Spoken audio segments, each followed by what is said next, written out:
우리가 함께 볼 하나님의 말씀은 에베소서입니다. 에베소서 1장 3절부터 6절까지의 말씀입니다. 9월이 시작되면서 우리가 에베소서를 묵상할 텐데요, 많은 은혜가 있기를 바랍니다. 에베소서 1장 3절부터 6절입니다. 3절부터 6절까지의 말씀을 제가 봉독합니다.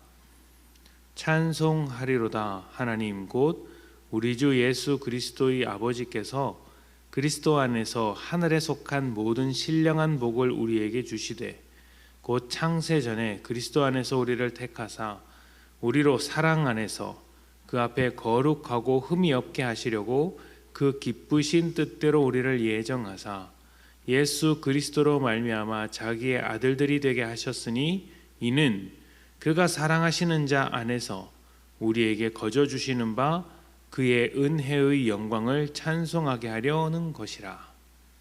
아멘. 어떤 일을 하든지 그 일에는 목적이라는 것이 있습니다.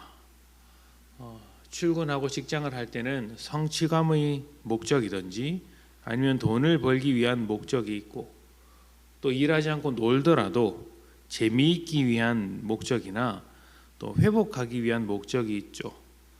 이러한 목적을 감출 수는 있어도 목적 없이 살아갈 수는 없습니다. 만약 누군가가 아무런 목적 없이 그냥 살아가고 있다면 그 인생에서 의미를 찾기란 굉장히 어려울 것입니다.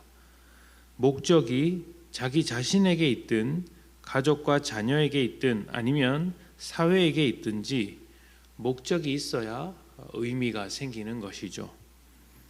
하나님께서 하시는 모든 일도 목적이 있습니다. 창조에도 목적이 있었고, 세상을 움직이게 하는 이 자연의 법칙 가운데서도 세상은 깨닫지 못하나 하나님의 목적이 숨어 있습니다. 구원도 마찬가지죠. 구원에도 목적이 있었습니다. 그렇기 때문에 우리는 이러한 하나님의 일하심의 목적을 이해할 때, 하나님의 궁극적인 그 일하심의 목적을 이해할 때 우리가 가지고 있는 믿음뿐만 아니라 하나님의 창조물로서 우리의 인생의 의미, 우리 인생의 참된 의미를 회복하고 또 그 목적대로 살아낼 수 있는 것이죠. 그렇다면 하나님의 목적이 무엇일까요? 오늘 말씀에는 하나님의 일하심에 대한 모든 목적이 담겨 있습니다. 이 말씀이 너무 좋기 때문에 다시 한번 읽겠습니다. 3절만 읽겠습니다. 찬송하리로다. 하나님 곧 우리 주 예수 그리스도의 아버지께서 그리스도 안에서 하늘에 속한 모든 신령한 복을 우리에게 주시되. 아멘. 하나님의 목적이 무엇일까요? 우리에게 복을 주시는 것입니다. 우리를 복된 존재로 만드시는 것이죠. 그리고 이 복의 정체가 무엇이냐면 4절 이후로 나오는 것과 같이 우리를 하나님의 자녀로 삼으셔서 하나님의 사랑 안에 머물게 하시고 흠이 없는 거룩한 인생이 되도록 하시는 것입니다. 하나님의 수준에까지 올리시는 것이죠. 이러한 하나님의 목적은 창조 때부터 가지고 계셨던 것이었습니다.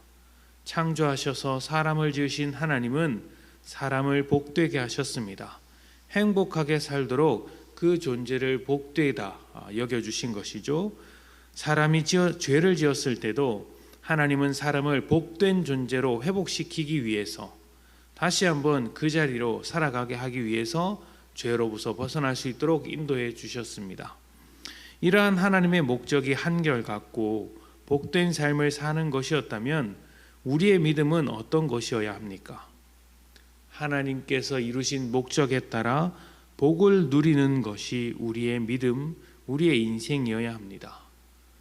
다시 말씀드리면 믿음이라는 것은 하나님의 일하심을 통해 하나님의 사랑 안에 머물며 우리가 하나님께서 허락하신 그 행복을 누리는 것, 복된 존재로 살아가는 것입니다.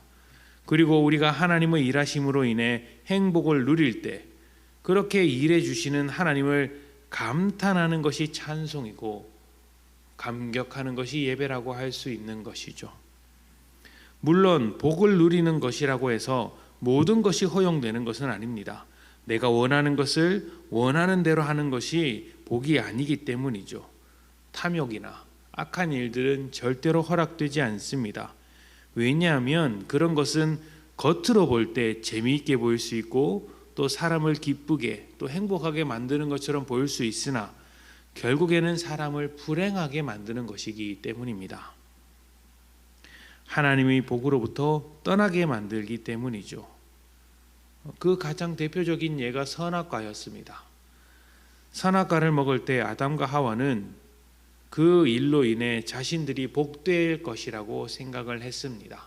하나님과 같이 되어 더 복된 인생이 될 것이다 생각하면서 선악과를 먹었겠지만 결과는 그렇지 않았죠. 하나님께서 허락하지 않으시는 것에는 이유가 있는 것이죠. 사람에게 복된 것이 아니기 때문에 허락하지 않으시는 것입니다.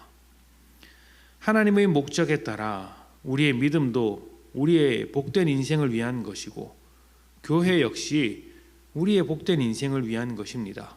기도를 왜 합니까? 복된 인생이 되기 위하여 하나님의 뜻을 묻는 것이죠. 그러나 그 복이 하나님과의 관계 안에서 선한 존재로서 하나님의 사랑과 은혜를 누리는 복이라는 점도 함께 기억해야 할 것입니다.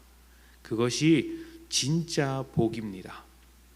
하나님의 복 주심을 따라 믿음으로 오늘을 복되게 살아가십시오. 행복하십시오. 하나님께서 여러분의 마음과 삶을 지켜주셔서 복된 인생이 되도록 인도해 주실 것입니다. 당하는 어려움을 역전시켜서 더 성장하는 인생으로 바꾸실 것이고 좌절하는 인생을 역전시켜서 기쁜 인생으로 만들 것입니다. 불안한 인생을 역전시켜서 감사하는 인생으로 만드실 것이고 혼란스러운 인생을 역전시켜서 평안한 인생으로 만드실 것입니다. 우리를 복되게 만드시는 하나님의 사랑과 은혜를 반드시 붙잡으십시오. 그리고 하나님의 복 주심을 힘입어 복이 필요한 누군가에게 또 다른 복이 되어 주시기를 축복합니다. 하나님의 축복이 오늘을 사랑하는 모든 성도님들에게 가득하시기를 간절히 축복합니다. 함께 기도합니다.